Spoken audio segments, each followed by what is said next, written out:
Oh, may pinapakalat na namang fake news.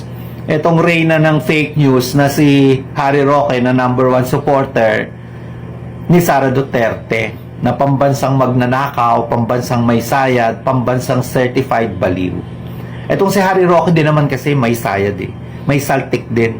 Para maging supporter ka ni Sara, kailangan kasing ugali mo si Sara, pareho kayong may sayad, pareho kayong may saltik, pareho kayong baliw para nagkakasundo kayo, di ba?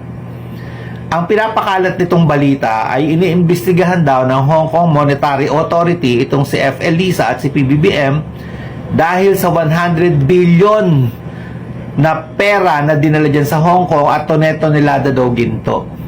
Tone-toneladang ginto at 100 bilyong piso. Buti na lang wala kahit isang legitimate media news organization ang pumikap. Kasi pag galing kay Harry Roque, in all cases, fake news. Inimbento niya lang yan. Pinambubudol niya lang yan sa mga akala niya na marami pang tao na sumusuporta sa kanya. Kahit isang katiting na ebidensya naman, wala siyang maipakita. Puro daldal lang naman siya. Ang gusto niya kasing mangyari dyan, ipagkalat niya itong mga kasinungalingan niya na to, pick upin ng mga supporters niya at paulit-ulit ding sabihin, at kahit mapatunayan in the end na hindi totoo, ang importante, nakagawa sila ng issue. Yan lang naman ang gusto niyang mangyari. Isa pa, $100 billion at tone-toneladang ginto dadali ni F. Elisa sa Hong Kong kung sakali mang ginawa niya yan. Ang Hong Kong is under ng Chinese government, administrative region niya ng China. Ang China is not friendly sa PBBM administration. Kung dyan dadalhin, imbis na sa napakadami pang bansa na pwedeng pagpilian, bakit pipiliin mo sa Hong Kong anytime? Pwedeng bulat-latin yung record niyan. At ikalat sa buong mundo na may money laundering na activities ang ginagawa ang gobyerno ni PBBM. Does that make sense? Na dyan nila lalagay yan? Na ganyan sila kaburara sa paggawa kung ginagawa man nila yan? Anytime pwede silang mabisto. Yan pa lang, alam na natin na hindi totoo. Na yung sinasabi nitong si Harry Roque ay isa na namang pambubudol, panluloko, pagsisinungaling sa harap ng publiko. Ang gawin mo na lang, Harry Roque, kaysa magdadaldal ka dyan, mag-imbento ka at nahihirapan ka na nga yata sa sitwasyon mo, umuwi ka na dito. Harapin mo na lang yung mga kaso mo. Para kung totoo yung sinasabi mo na political persecution to, edi ikaw ang mananalo. Mananalo ka sa dulo, di ba? Pagtatawan na natin ng gobyerno ni PBBM kapag napatunayan natin na hindi totoo yung mga inaakusa sa iyo. Na ginagamit ka lang para i-prosecute or i-persecute. Di ba? Umuwi ka na. Kaaksaya ka lang ng oras dyan. Sige ka, bahala ka.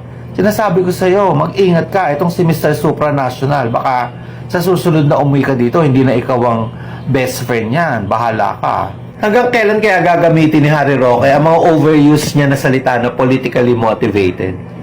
Parang paulit-ulit, parang isang chorus sa isang kanta na kapag na-filean siya ng kaso, paulit-ulit niyang kakantahin na politically motivated daw.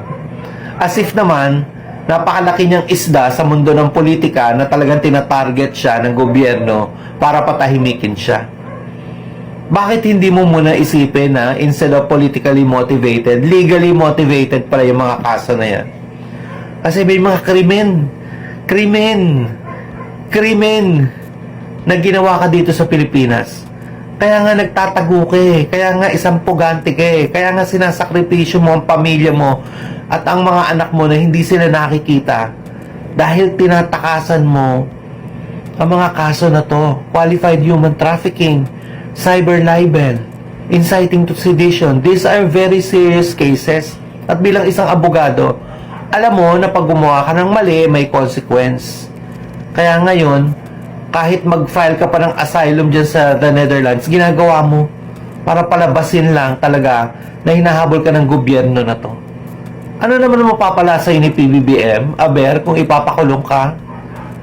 Kung wala ka naman talagang ginawang kaso? Bakit ka matatakot umuwi dito? Imbis na sabihin mo na politically motivated, magpresenta ng mga ebidensya na hindi totoo yung mga binibintang sa'yo.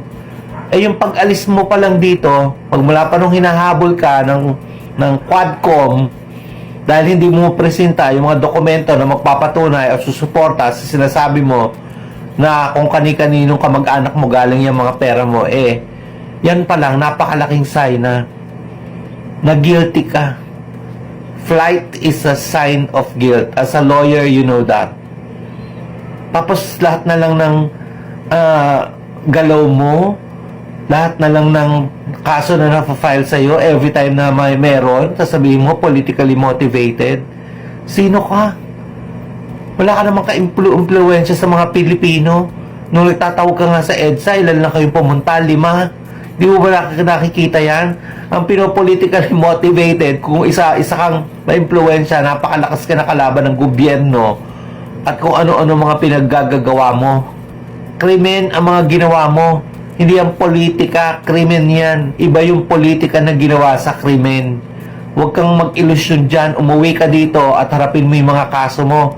Baklan to. Si Harry Roque. Si Harry Roque. Kung ano-ano na naman ang pinagsasasabi. Dapat daw si PBBM mag-resign na. Kasi daw 28-29% na lang ang trust and approval rating. Alam mo, Harry Roque, tara, umuwi ka na. Tara na dito. Hindi natin sila bati lahat. Tayo lang ang bati, tsaka si Mr. Supranational. Uwi ka na. Hinihintay ka na namin. Umuwi ka na para harapin mo na lahat ng kaso na nakafile sa'yo sa korte. Pagkadami-daming warrant of arrest na anytime soon lalabas na laban sa'yo.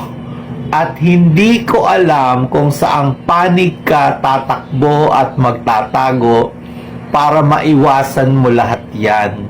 Dahil you can always run, but you can never hide. Alam mo yan. Alam mo na yan ay isang realidad ng buhay. Harapin mo lahat ng kaso mo dito para matuwa sa'yo ang lahat ng mamamayang Pilipino. Ang magandang balita dito, alam mo, Harry Roque, buong Pilipinas, lahat ng tao dito, nagtutulos ng itim na kandila para yung karma mahabol ka ng mabilis. Lahat ng mga tao dito, nagdadasal at nagwi-wish na mahuli ka agad at panagutin ka sa lahat ng kayabangan mo, panagutin ka sa lahat ng kasinungalingan mo, panagutin ka sa lahat ng krimen mo. Gustong-gusto na naming dumating yung oras na lahat kami magsasabi sa'yo na we hope you rot or you spend the rest of your life in jail. Kamukha ng sinabi mo kay Laila de Lima. Hinihintay namin lahat yung oras na yan. Napakasarap sigurong damdamin o namnamin yung pagkakataon na masabi namin sa iyo yan para ibalik namin sa pagmumukha mong makapal ang lahat ng kawalangyaan, lahat ng kasinungalingan na pinaggagawa mo nung ikaw ay langong-lango sa posisyon mo, langong-lango ka sa kapangyarihan, lasing na lasing ka sa pagkamal ng kayamanan. Tandaan mo, Harry Roque, hindi forever na nagagawa ang kasamaan. Dadating at dadating sa point na mai-stop yan. At ngayon na, yung oras na yan para sa'yo. So, uwi ka na. Tara na. Hindi talaga natin sila lahat bati. Galit-galit natin sila. Si Supranational lang ang bati natin. Tara, uwi ka na.